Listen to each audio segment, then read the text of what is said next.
estructura oligopólica, sino que además se le ha permitido seguir creciendo. Yo no alcanzo a comprender las decisiones de la Comisión Federal de Competencia que han autorizado a Televisa, que ya tiene Cablevisión del Valle de México y que además es la controladora de Sky, que es la única competencia que existe en televisión de paga, adquirir a Cable Más, que abarca pues así es, una zona muy importante del país con principales ciudades, y a TVI de Monterrey, a Cablevisión de Monterrey, en donde también tiene el 50%.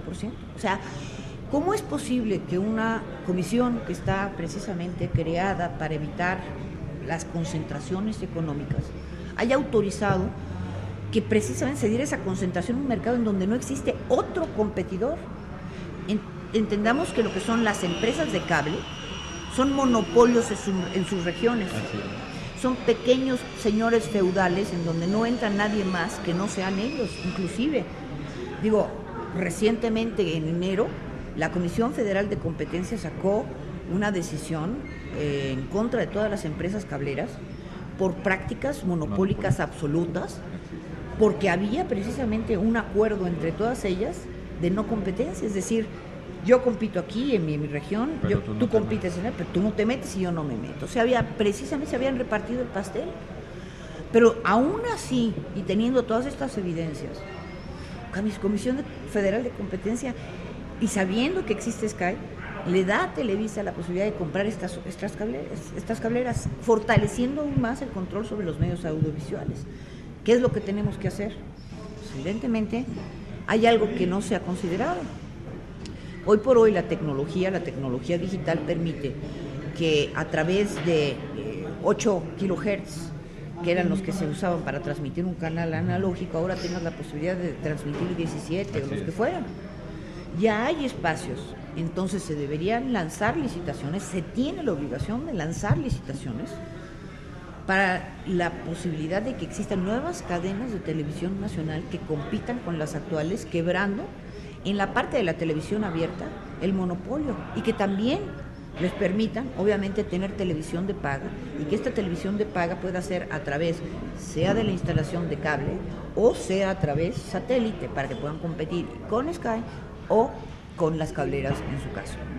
Bueno, has dado una muy buena razón de por qué no va a suceder lo que estás proponiendo y por qué no ha sucedido. La primera razón, pues, es que tenemos este año a la mitad del país en elecciones, y la segunda razón es que vienen las elecciones generales del 2012.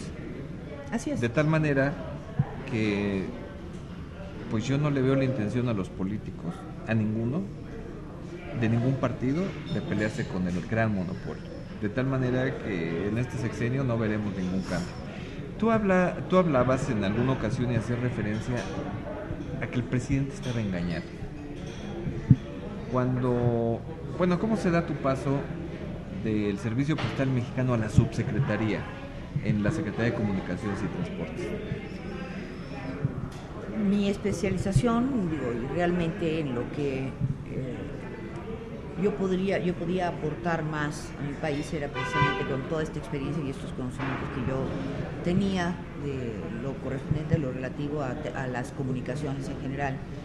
Y cuando Rafael del Villar, que estaba como subsecretario, fue confirmado, ganó el amparo que interpuso en contra de la decisión del entonces Senado de vetarlo para que fuera comisionado de la Comisión Federal de Telecomunicaciones. Cuando gana ese amparo, entonces queda esa posición vacante, y entonces me hacen el honor de invitarme a ocupar el cargo de subsecretaria, cosa que a mí me entusiasmó muchísimo, porque ¿Quién te invitó? ¿Te nombra el presidente o te invita el secretario? Me invitó el presidente, y el secretario, por instrucciones del presidente, me nombró, así me lo comentó el propio secretario. ¿Pero no le gustó que llegaras desde un principio? Yo creo que el secretario no quería que yo ocupara la subsecretaría, también así me lo comentó. Teníamos ideas muy diferentes en relación a qué era lo que tenía que hacer, y también teníamos ideas muy diferentes en términos de cuál debía de ser la actitud de un subsecretario frente a las instrucciones de un secretario, ¿no? En realidad, yo aprendí, ¿no?, que lo que se tiene que hacer al final de cuentas es cuestionar, porque es a través del cuestionamiento y a través del debate y que se construyen las mejores ideas, y que no por el hecho de que un jefe sea jefe significa que siempre está en lo correcto, y que es obligación del subalterno el hacerle ver su punto de vista, sea coincidente o divergente, para que precisamente el jefe no cometa errores. Es decir, pensar que un secretario de Estado lo sabe todo de todos los ámbitos, pues es una falacia, eso no existe, ¿no? Es obvio que un subsecretario especialista en el sector de las comunicaciones pues va a entender muchísimo mejor el sector y lo va a conocer mejor, y evidentemente le puede dar muchos mejores elementos que los que pudiera tener un secretario, y así en todos los aspectos. Es decir, un director general de una empresa seguramente se ayuda en la parte financiera de su director de finanzas, que tiene que saber más el director de finanzas, claro, que el propio director, y así con el de mercadotecnia. Entonces, dentro de ese ámbito, mi responsabilidad, como yo la asumía, era precisamente la de decir: esto es lo que considero que está pasando, esta es la propuesta, este es el camino que sugiero que llevemos, explicar las razones en donde podía haber divergencias, y también cuando en mi parecer se estaban tomando o se iban a tomar decisiones incorrectas, el hacerles ver que esas decisiones podían tener consecuencias negativas, contrarias a lo que eran los objetivos. El secretario, no es así como funciona la política en México. La política en México funciona sobre todo sobre la base de que, pues, no lo reímos, ¿no? ¿Qué horas son las que usted diga, señor? Entonces, al final de cuentas, esta dinámica, digamos, esta forma en la que yo fui acostumbrada a desempeñarme en lo profesional, pues ciertamente no casaba dentro de lo que era la política tradicional, en donde la palabra del jefe es una palabra que no puede ser cuestionada y que pues simplemente tiene que acatarse como si fuera disciplina militar, ¿no?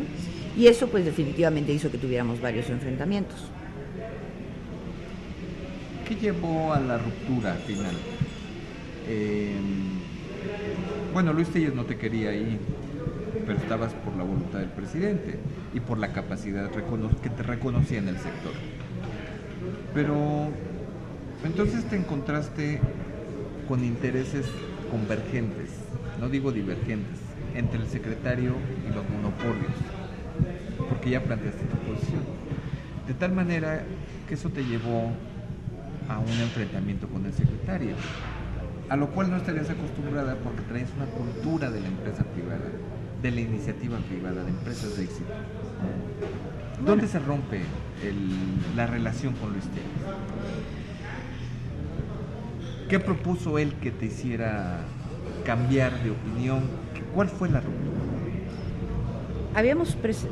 Le presenté a Luis un plan que contenía 6 puntos, que eran acciones que estaban dentro de lo que son las facultades del Ejecutivo, y que desde mi opinión y la de mi equipo podían transformar la estructura de mercado del sector, abriendo a la competencia tanto el sector de la telefonía móvil, etcétera, donde precisamente hay problemas también porque Teléfonos de México de forma continua, ¿no?, comete todo tipo de arbitrariedades impidiendo que exista la competencia, pero pues precisamente su intención o su deseo de entrar a competir con Televisa pues era una zanahoria muy importante que se podía utilizar para negociar con ellos. Es decir, tú estás de acuerdo en someterte a estas reglas para que en última instancia no continúes con las prácticas monopólicas, y si tú lo haces, entonces yo te puedo permitir entrar a competir. Este era uno de los puntos del plan con el que no necesariamente estaba de acuerdo Grupo Televisa, que en realidad no se presentaba como Grupo Televisa, sino usaba su vocero, que es la Canitec.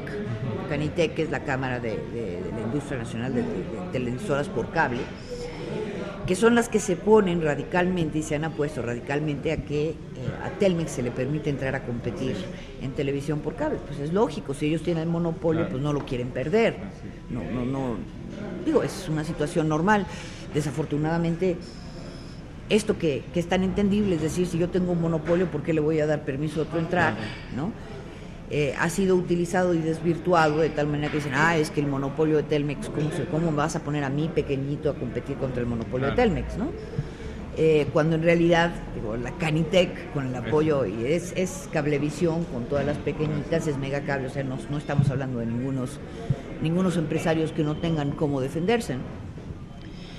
Todas las circunstancias estaban dadas para precisamente poder salir adelante, quebrar estos monopolios a través de esta ventana de oportunidad en la que yo le había hablado al presidente Felipe Calderón, para hacer que hubiera precisamente este enfrentamiento de los grandes y se abriera la competencia. Además, obviamente, la licitación del espectro, que para nosotros, o sea, para el sector de comunicaciones era fundamental, crítico.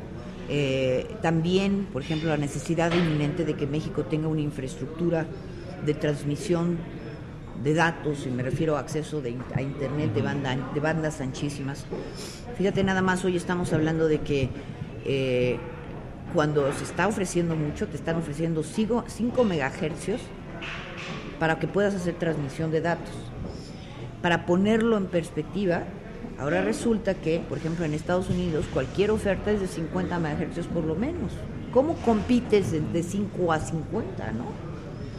Entonces, si México, en Estados Unidos se pueden ofrecer 50 y muchos más, por la simple razón de que Estados Unidos tiene redes de comunicación que son carreteras de la información, que son de muchos carriles y van superpuestas unas sobre otras, es decir, hay un exceso de fibra óptica y de transmisión, lo que permite que el precio de lo que es la banda ancha se haya caído en el mercado y que pues prácticamente todo el mundo tenga en su casa banda ancha.